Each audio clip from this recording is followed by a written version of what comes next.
Best varicose wines చికిత్సనే పొందండి. నొప్పి లేని చికిత్స కోసం సంప్రదించండి ఎబిస్ హాస్పిటల్. నమస్తే రమ్మగారు. నమస్తే చే రమ్మగారు, మనకి మార్గశిర మాసంలో సుబ్రహ్మణ్య షష్ఠి కూడా వస్తుంది. షష్ఠికి ఏమైనా ప్రత్యేకమైన పూజా విధానం పాటిస్తామా అంటే పాటించవచ్చు, పాటిస్తారు, పాటిస్తే మంచిది. ఓకే, ఎవరైనా చేసుకోవచ్చు. ఇప్పుడు మనం సుబ్బరాయ షష్ఠి అంటే మాదే స్కంద షష్ఠి, సుబ్రహ్మణ్య షష్ఠి లేదా సుబ్బరాయ షష్ఠి. సుబ్రహ్మణ్య ఆరాధన మనకి కొన్ని వందల వేల సంవత్సరాలుగా ఉంది. సుబ్రహ్మణ్య ఆరాధన అటు ఇటుగా నాగారాధన సర్పారాధనగా కూడా కనపడుతుంది. అవును, అదే ఇదని నేను అంటలా. నాగుల చవితికి మనం నాగారాధనే చేస్తాం, సర్పారాధన అది. అవును, ఇప్పుడు చేసేది సుబ్రహ్మణ్య ఆరాధన అంటే కుమారస్వామి. ఓకే. ఈయనలో ఈ స్కందావతారంగా జన్మించాడు. ఆయన ఎట్లా పుట్టాడు, ఎన్ని చోట్లకో మారి చివరికి జన్మించాడు. ఆయనని పూజిస్తే గనక ఈ సంతానలేమి, తర్వాత కుజదోషము అలాంటివి సాటిస్ఫై అవుతాయి. అంటే వివాహం జరగటం కావచ్చు, సంతానం చాలా ప్రధానంగా సంతాన సాఫల్యానికి సుబ్రహ్మణ్యుడు పెట్టింది పేరు. ఆ రోజు ఆయన జన్మించిన రోజు కాబట్టి అంతే కదా, ఆవిర్భవించింది రోజు కాబట్టి ఈ రోజుని చేసుకుంటారు విశేషంగా. మనకంటే ఏంటంటే తమిళనాడు అంతా కూడా స్కందారాధన విశేషంగా, సుబ్రహ్మణ్య ఆరాధన చాలా విశేషంగా కనపడుతుంది. ఆర్పడే వీడు అని చెప్తారు. ఈ షణ్ముఖుల తాలూకు క్షేత్రాల్లోనూ చాలా విశేషంగా చేస్తారు. క్షేత్రాలే కాకుండా ఎక్కడెక్కడ సుబ్రహ్మణ్య ప్రతిష్ఠ ఉన్నా అక్కడ తప్పకుండా ఆరాధన విశేషంగా జరుగుతుంది. మనం చేసుకోవచ్చు ఇంట్లో. అవకాశం ఉంటే ఏ దేవాలయానికైనా వెళ్ళి అభిషేకాలు అవి అద్భుతంగా చేస్తారు. అభిషేకం చేస్తారు, అర్చన చేస్తారు, హోమం జరుగుతుంది. ఏది కుదిరితే అందులో పాల్గొనవచ్చు. అందులో పాలు పంచుకుంటే మనకి సమస్యలు తీరుతాయి. సాధారణంగా సుబ్రహ్మణ్య ఆరాధన ఇంకొక విషయం చెప్తారు, విద్యాభ్యాసానికి కూడా సుబ్రహ్మణ్యానికి చెప్తారు. కొన్ని ప్రత్యేక నక్షత్రాల వాళ్ళు, ఈ కృత్తికా నక్షత్రంలోనూ దాంట్లోనూ పుట్టిన వాళ్ళు, కృత్తిక అందులో పుట్టిన వాళ్ళు, కొంతమంది పిల్లలకి చదువు ఏదో సమస్యలో పడుతుంది, ఒక దాంట్లో సమస్య, దాన్ని తీసి ఇంకో దాంట్లో వేసాం, ఇది కూడా గుంటపూలు పూస్తూ ఉంటుంది, ఒక్కొక్కసారి అవుతుంది అట్లా. అలాంటప్పుడు మీరు సుబ్రహ్మణ్య ఆరాధన చేస్తే ఒకటి కృత్తికా నక్షత్రం నాడు సుబ్రహ్మణ్య అభిషేకం కానీ, లేదా పిల్లల జన్మ నక్షత్రం నాడు సుబ్రహ్మణ్య అభిషేకం కానీ చెయ్యొచ్చు. ఇవి చాలా ఉపయోగపడతాయి. ఇప్పుడు మన ఇంటి చుట్టుపక్కల ఎక్కడైనా ఉంటే వెళ్ళొచ్చు. మనమే సుబ్రహ్మణ్య ఆరాధన ఇంట్లో చేసుకోవాలి అంటే సుబ్రహ్మణ్య అష్టకం చదువుకోండి. ఏదైనా ప్రతిమా విశేషం మన దగ్గర ఫోటోనో ఏదో ఉంటే తెల్లని పువ్వులతో అర్చన మంచిది. షష్ఠి నాడు సంతానం లేని వాళ్ళు తప్పకుండా సుబ్రహ్మణ్య ఆరాధన చేయాలి. తరచుగా మిస్క్యారేజెస్ అయినా, లేకపోతే ఏదో ట్రై చేస్తున్నాము అది సక్సెస్ అవుతుందా లేదా అన్న భయం ఒకటి ఉంటుంది. అవునండి కదా, అది చివరి దాకా సక్సెస్ అయినందా లేదా ఆ టెన్షన్ ఉంటుందిగా. అలాంటి వాళ్ళు కూడా సుబ్రహ్మణ్య ఆరాధన చేసుకోవచ్చు. హైరాన్ పడి ఎక్కడికో వెళ్ళొద్దు. దగ్గరలో ఎక్కడైనా దేవాలయం ఉంటే వెళ్ళి దర్శనం చేసుకోండి, తీర్థం ప్రసాదం తీసుకోండి. ఏదైనా అర్చనకు అవకాశం ఉంటే కాసిన డబ్బులు కట్టి ఆ అర్చనో అభిషేకము హోమంలోనో ఎందులోనో పాలు పంచుకోండి. అభిషేకాలు వాటిలలో మనం చేసేది ఏముండదు, అభిషేకం చేస్తుంటారు, చూస్తూ ఉంటాం, ప్రసాదం పుచ్చుకోండి, చాలా మంచిది. ఎందుకంటే ఈ సుబ్రహ్మణ్యుడు ప్రత్యేకమైన జన్మ కలిగిన వాడు. వాళ్ళిద్దరు అన్నదమ్ములు కదా, వినాయకుడు సుబ్రహ్మణ్యుడు. అయితే ఈ వినాయకుడి జన్మ ఎట్లా జరిగింది, అమ్మవారే తల్లి ఒక సున్నిపిండితోటి ఒక బొమ్మను చేసి ప్రాణం పోసింది. తర్వాత తండ్రి గారు వచ్చి శిరస్సు ఖండించిన మళ్ళీ ఆవిడ బతికించుకుంది. ఇవన్నది ఇది. అయితే ఈ శివపార్వతులు ఇద్దరికి వివాహం ఎందుకు జరిగింది, అసలు సతీదేవిగా ఉన్నప్పుడు సంతానం కలగల. తర్వాత సతీ వియోగం సంభవించిన తర్వాత తారకాసురుడు అనే ఒక రాక్షసుడు పుట్టాడు. ఈ తారకాసురుడు వాడు శివ సంతానం చేత మాత్రమే మరణం వచ్చేలాగా ఏర్పరచుకున్నాడు, వరం అట్లాంటిది ఉంది. ఇప్పుడు శివ సంభూతుడైన వాడే తప్పిస్తే ఇంకొకడు ఇవన్నీ చంపలేడు. ఇప్పుడు శివుడేమో విరాగిగా ఉండి ఆయన తపస్సు చేసుకుంటున్నాడు, సతీదేవి లేదు. ఆ సతీ అంశతోటి జన్మించినటువంటి పార్వతీదేవిని ఒకవేళ పరమేశ్వరుడు వివాహం చేసుకుంటే వీళ్ళిద్దరికీ సంతానం కలిగితే ఆ సంతానం ఈ తారకాసురుణ్ణి సంహరిస్తుంది. దానికోసమని ఏం చేశారు, పార్వతీదేవిని రోజు శివుడి దగ్గరికి వెళ్ళేలాగా హిమవంతుడిని ప్రేరేపించి ఏర్పరిచారు. ఈవిడ వెళ్తోంది, ఆయన చూస్తున్నాడు, మాట్లాడు. వైరాగ్యం నుంచి బయటికి రాలా. ఈయన వైరాగ్యం పోగొట్టాలంటే మన్మధుడిని ప్రవేశపెట్టారు. ఆ మన్మధుడు బాణం వేసి బాణాలు వేసి కొట్టేశాడు. మన్మధుడు కొట్టిన తర్వాతే ఆయనకి తెలిసింది తన మనసు చెలించిందని.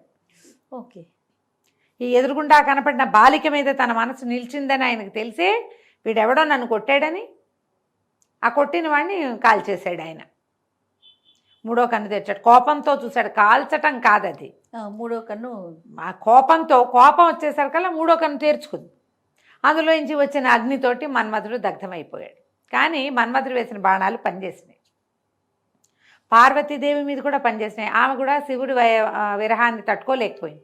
ఎలాగైనా పరమేశ్వరుణ్ణి సాధించాలని ఆమె తపస్సుకి వెళ్ళింది. ఈయన విరాగిగా ఉన్నాడు కానీ అప్పటికి మనసు మారిపోయింది. ఈయన ఇక్కడి నుంచి వెళ్ళిపోయాడు. హిమాలయాల నుంచి మళ్ళీ కైలాసం వైపుకి ఇంకా కొంచెం పైకి ప్రయాణం చేశాడు. తర్వాత సప్తర్షులందరూ కలుసుకుని ఈ హిమవంతుడి పుత్రికని సతీయంశతోటే జన్మించింది కాబట్టి ఆమెను వివాహం చేసుకోమని స్వామిని ఒప్పించి ఆమె తపస్సుకి వెళ్ళిందని ఆ తపస్సుని మళ్ళీ మాన్పించి వీరిద్దరికీ వివాహం చేశారు. వివాహం అయిన తర్వాత ఈవిడేమో అమ్మవారి అంశతో జన్మించింది. ఆయనేమో పరమేశ్వరుడు, జగత్ప్రళయకారకుడు, జగన్నియామకుడు. అయితే కొన్ని వందల సంవత్సరాలు భార్యాభర్త క్రీడించినా కూడా సంతాన సాఫల్యం జరగలేదు. కానీ ఆ శివతేజం విడుదలయ్యే సమయానికి అప్పుడు ఏమనుకున్నారంటే ఈమె ఆదిపరాశక్తి కావటం, ఆయనేమో ఆది పురుషుడు కావటం, వీళ్ళ వల్ల కలిగేటువంటి సంతానం ఇంక ఎట్లా ఉంటుందో, ఇలాగ జరగకూడదు, ఇవి ఆమె వల్ల కలగకూడదు, ఈ సంతానం ఇలా కలగకూడదని భావించి దేవతలు ఏం చేశారంటే ఈ మైథునాన్ని భగ్నం చేశారు. వారిద్దరిని పూర్తిగా కలుసుకొనివ్వాల. అప్పటికే విడుదలైన శివతేజం భూపతనం అయిపోయింది, కిందకు వచ్చేసింది. ఆవిడకి పిచ్చి కోపం వచ్చింది. నేను భరించవలసిన వీర్యాన్ని నేను గర్భధారణ జరగాల్సి వచ్చింది, దాన్ని మీరు చెడగొట్టారు కాబట్టి మీకు ఎవరికి సంతానం లేకుండా పోతుందని దేవతల్ని శపించింది. అయితే ఈ కిందకి వస్తున్నటువంటి శివవీర్యాన్ని ఎవరు దీన్ని భరిస్తారు? అగ్ని మొదట ఆయన వల్ల గాల, భూమి ఆమె వల్ల గాల. అగ్ని దాన్ని తీసుకెళ్ళి గంగా నదిలో విడిచిపెట్టాడు. గంగ ఒప్పుకుంది శివవీర్యాన్ని భరించడానికి. ఆమె కూడా శక్తి సరిపోలే, అంత ఆ శక్తిని తట్టుకోవటం ఆమె వల్ల కాల. అది తీసుకెళ్ళి రెల్లు పొదల్లో విడిచిపెట్టింది. మొదట అగ్ని, భూమి, గంగ, రెల్లు పొదలు 4 చోట్లకు వచ్చాడు. అక్కడ శిశువుగా రూపాంతరం చెందాడు ఆయన. అక్కడ శిశువు వస్తే అప్పుడు ఏం చేశారు దేవతలు? కృత్తికలని నియమించి అప్పుడే పుట్టిన శిశువుకి పాలివ్వమని వాళ్ళకి క్షీరం మీరు ఇవ్వాలని కృత్తికలకి చెప్పారు. కృత్తికలు 6. ఈ 6 కృత్తికల దగ్గర పాలు తాగటం కోసం 6 ముఖాల వాడయ్యాడట ఈయన. అందుకని షణ్ముఖుడు. ఇలా పుట్టిన సంతానాన్ని ఎప్పుడైతే ఈయన బాలిక స్వరూపంలో కనపడ్డాడో పార్వతీదేవికి అప్పచెప్పారు. ఆవిడ సంతానాన్ని స్వీకరించింది కానీ గర్భధారణ జరగలేదన్న కోపాన్ని ఆవిడ అణుచుకోలేకపోయింది. అణుచుకోలేకే దేవతల్ని అలా చెప్పించి భూదేవిని నీకు అందరూ భర్తలే, నువ్వు నాది, నా భర్తది నువ్వు ఎట్లా తీసుకున్నావు, నువ్వు ఎందుకు ఒప్పుకున్నావు కాబట్టి నీకు అందరూ భర్తలేనంది. అందుకని ప్రతి రాజు భూమికి భర్తే, భూభర్త అంటారు రాజుని. అవును. అప్పుడు ఆవిడ కూడా విష్ణువు దగ్గర నుంచి వరం పొందింది. భూమి కూడా అందరూ భర్తలే అంటే నా విష్ణు పృథివీపతి అంటారు. ప్రతి పృథివీపతి ఒక స్థలానికి ఒకడు రాజు అయ్యాడంటే వాడిలో విష్ణువంశం ఉంటుంది. ఆమె విష్ణువుకే భార్యగా ఉంటుంది. రాజ్యం కోల్పోయాడంటే విష్ణువు తొలగి వెళ్ళిపోయాడు ఆ వాడిలోంచి. మళ్ళీ వాడికి రాజ్యం లభించినట్టు విష్ణువంశం ఉన్నట్టు ఆమె ఆ వరం పొంది ఉంచుకుంది. భూదేవికి ఏమో అందరూ భర్తలేనని శపించి ఈ సర్వదహకుడికి అవుతావు నువ్వని అగ్నిని శపించింది. నీలో ఏది పడితే దాన్ని కాల్చేస్తావు నువ్వు, సర్వదాహకుడు అయిపోమని అగ్నిని శపించింది. అవన్నీ వాళ్ళకి ఉపయోగపడ్డాయి. శాపాలన్నీ వరాలే అయినాయి వాళ్ళకి.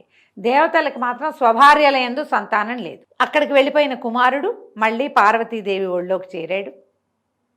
పిల్లవాడు కొంచెం పెరగంగానే కాస్త పెద్దవాడు అయ్యేసరికి తారకాసుర వధ ఆయనతో చేయించారు. ఇన్ని చోట్ల చ్యుతి పొంది మరింత బలశాలిగా మారాడు సుబ్రహ్మణ్యుడు. అన్ని చోట్ల ఉన్న లక్షణాలని తీసుకున్నాడు. ఒకడు పరమేశ్వర తేజం ప్రధానమైంది, అత్యద్భుతమైంది. బలవత్తరమైనది అయిన పరమేశ్వర తేజం అగ్నియందు, భూమి యందు, గంగానది యందు, రెల్లు పొద ఇన్ని చోట్లకి మారినా కూడా ఆయన దేనికోసం బయటకు వచ్చాడో ఆ పని పూర్తి చేశాడు. అందుకని ఇలా గర్భస్రావాలు అయిపోయేవాళ్ళు, సంతాన సాఫల్యం లేని వాళ్ళందరూ కూడా ఈ స్కందోత్పత్తిని చదువుకుని స్కందుడికి పూజ చేసుకుంటే అప్పుడు సంతాన సాఫల్యం కలుగుతుంది అని చెప్తారు. సంవత్సరం అంతా ఏదో చేసుకున్నాం అనుకోండి, ఏదో రకంగా దేవాలయాలకి వాటికి వెళ్తారు. ఇలా ప్రముఖమైన రోజులు ఉన్నప్పుడు ఏమనాలి, దీన్ని మనం పర్వదినం, పర్వదినాల్లో పూజ ఫలితం ఎక్కువ ఇస్తుంది. ఇప్పుడు ఈ దశలో కొన్ని గ్రహాలు అనుకూలంగా ఉంటాయి. అవును, ఆయన ఆజ్ఞ చొప్పున ఆయన కోసం చేయబడే పూజ కదా. అప్పుడు ఆ గ్రహాల తాలూకు సమతులన కూడా కొంత ఏర్పడి మనకి సంతాన సాఫల్యం లభిస్తుంది. కాబట్టి విద్యాభ్యాసం కోసం కానీ సంతానం కోసం కానీ తప్పకుండా సుబ్రహ్మణ్య ఆరాధన చేసుకోవాలి. తప్పకుండా మేము ఈ అవకాశాన్ని బట్టి చేసుకోండి. తెల్లటి పువ్వులు మంచివి. సుబ్రహ్మణ్య అష్టోత్తరం చదువుకోవచ్చు. షోడశోపచారాలు చేసి అష్టోత్తరం చదువుకోవచ్చు. సుబ్రహ్మణ్య అష్టకం చదువుకుంటే ఎంతో బాగుంటుంది. సుబ్రహ్మణ్య కరావలంబ స్తోత్రం ఒకటి ఉంది. సుబ్రహ్మణ్య భుజంగ ప్రయాతం అని ఇంకొకటి ఉంది. మీరు ఏది అవకాశం ఉంటే అది చక్కగా చదువుకోండి. కాస్తంత క్షీరాన్నం చేసి నివేదన చేయండి. ఇంట్లో పిల్లలకి పెద్దవాళ్ళకి పాయసాన్ని వినిమయం చేసుకోండి. దండం పెట్టుకోండి. నమస్తే రమ్మగారు. నమస్తే జయ.